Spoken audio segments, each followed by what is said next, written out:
வானத்திலிருந்து தண்ணீர் விழுவது இயற்கை, ஆனால் மீன்கள் விழுவது? இது கற்பனை அல்ல, நிஜமாகவே நடக்கும் ஒரு விசித்திரமான இயற்கை நிகழ்வு. மத்திய அமெரிக்க நாடான ஹோண்டுராஸில் உள்ள யோரோ என்ற நகரில் ஆண்டுதோறும் மே முதல் ஜூலை வரையிலான காலகட்டத்தில் இந்த மீன் மழை பொழிகிறது. இதை அந்த ஊர் மக்கள் லூவியா டி பெசிஸ் என்று அழைக்கிறார்கள். இது எப்படி சாத்தியம்?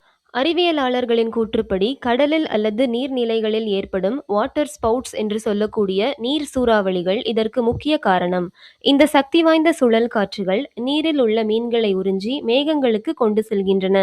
பின்னர் காற்றின் வேகம் குறையும் போது அந்த மீன்கள் மழையுடன் சேர்ந்து நிலத்தில் விழுகின்றன. இந்த அதிசயம் ஹோண்டுராஸில் மட்டுமல்ல, ஆஸ்திரேலியா, இலங்கை மற்றும் இந்தியாவின் சில பகுதிகளிலும் பதிவாகியுள்ளது.